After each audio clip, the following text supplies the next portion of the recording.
The San Francisco Olympians Festival was started in a car on a drive down to a performance of a production of The Frogs I was directing. And I said I would love to open a theater company that just did 12 plays about Greek mythology, one for every month of the year, a different one every month. And from that kind of ridiculous ideal came a much more doable incarnation, which was the San Francisco Olympians Festival, which began as 12 plays, but now it's year 5, and we are doing way more than 12 plays. We've had a different theme every year, and this is the year of the monsters. This year I'm writing Centaur. It's the monster that's all human in the front and all horse in the back. This year I'm writing the play about dryads, or tree fairies, as my 8-year-old self likes to think of them. They are the oldest women in the world, and they have no teeth, and they have only one eye between them, which they pass through. I think of them as like the Three Stooges, but cannibals. Garion was such a mysterious monster, and there was so little about him, and he also seemed to be the monster who wasn't doing a lot of monsterly activities. He was just hanging out on an island raising cattle, and Hercules comes and kills all his people. So basically what happened was she and her very monstrous husband decided to overthrow the gods and lost, and then the gods put her in a cave underground to pop out kids for heroes to fight and prove themselves.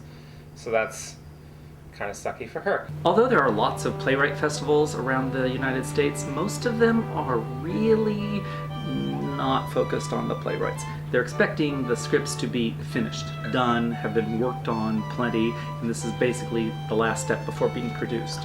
This festival actually asks people to start from scratch. When we start each year, nobody has written a word. a lot of other writers groups, or even organizations where you're involved with writers, they don't often get together and talk about their art or talk about their process.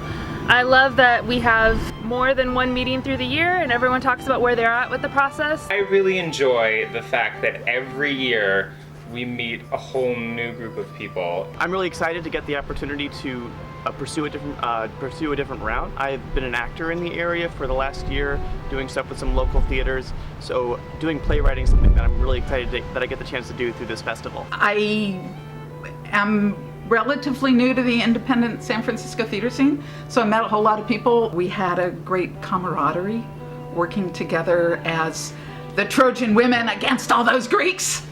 Forget how your eyes sparkle in moonlight. Don't forget how you laugh when there's no reason for laughter. No, forget how the sunlight touches your hair. Forget how touching you makes all the pain in the world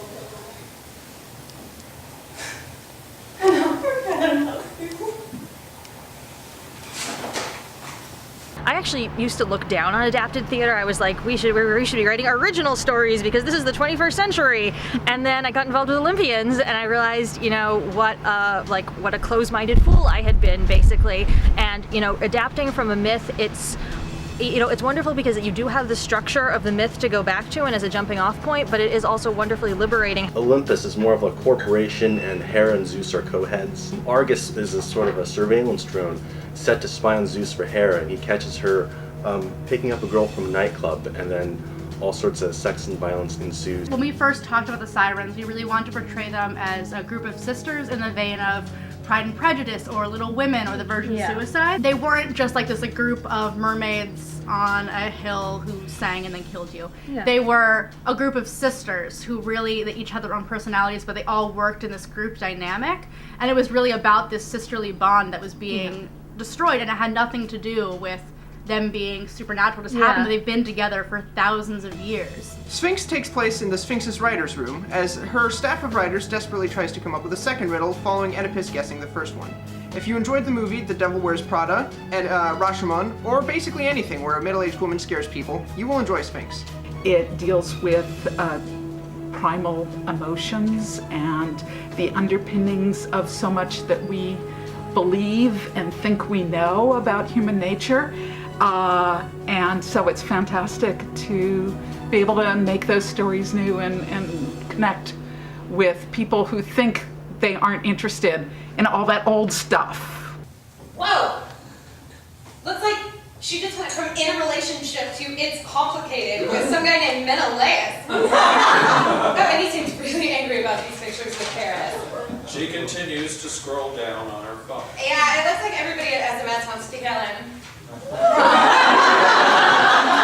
Menelaus you're using? We should flag this as inappropriate.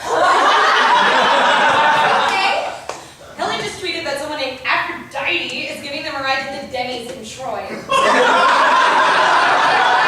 We have yet to have a year of the Olympians Festival where at least 3 works haven't gone on to either full productions, additional readings, or both. We've had work produced on the national level around the country. We've had work produced locally in San Francisco. Marissa Skudlarik's Pleiades from year 2 is also going to be in production actually right before the festival opens this year, which is really exciting. I'm actually going to be in Edinburgh, Scotland, doing a 4-week run of my solo show, Take Me Home, my adaptation of the Odyssey, that started here last year at the Olympians Festival. I'm really excited to be able to bring the first international production out of this festival and be an ambassador for this work for a wider audience. And it's not something that would have ever happened in any other festival. The chance that Stuart gave me to try out these waters and have that adventure last year has completely changed what I'm doing now and probably what I'll be doing for a while, so it's had a huge impact on me as an artist. Safely upstairs, he's got Telemachus by his side and Athena watching over him, and he strolls into his party in his house, and he's in disguise. And he looks like just some hobo crashing the party. And nobody knows it's him. Nobody knows this man is the long-lost hero until he does this super show-off party trick. Like, at the party, they have this archery contest, and he goes full Robin Hood in this really impressive way, and does this thing that nobody but him could ever do. Wow. He shoots this arrow through 12 small loops in a single shot, and it's super phallic, and it's super amazing. And everybody's like, oh shit, who is this guy? And he's like, I'm home, bitches. Why should you support the San Francisco Olympians Festival? There are many, many great festivals in San Francisco, but I think this one is particularly unique because for 12 nights we bring together over 100 different types of artists. We bring together directors, writers, we bring together actors. There are 12 fine artists working in different mediums to create original posters for each character in the festival. We've done this every year and generated this sort of massive artistic body of work in the fine art world, as well as all the shows that we've created over the years. And you're supporting all the things that are attached to it. The Exit Theater, which is a cornerstone of independent theater in San Francisco, and all the sort of different things that come together to create a theater scene, all the different people that work on this festival, that come together for 12 nights of the year, once a year, to do something that's very special and very unique and important to all of us. Hold that hand reaching out to you. Everybody now. Yeah, you out there. Yeah, you. Behind his back, Sibylle spikes his Mai Tai with ambrosia. Thunder and lightning shake the sky. No worries. It's just Lono and this beautiful lady Kirliki, goddess of love and beauty, making love in the clouds. Dance, everybody. Up and dance. Poseidon and Sibylle, Father Sea and Mother Earth. Up and dance. Dance with me. I can't see. Dance away the bad times. Dance away the bad times.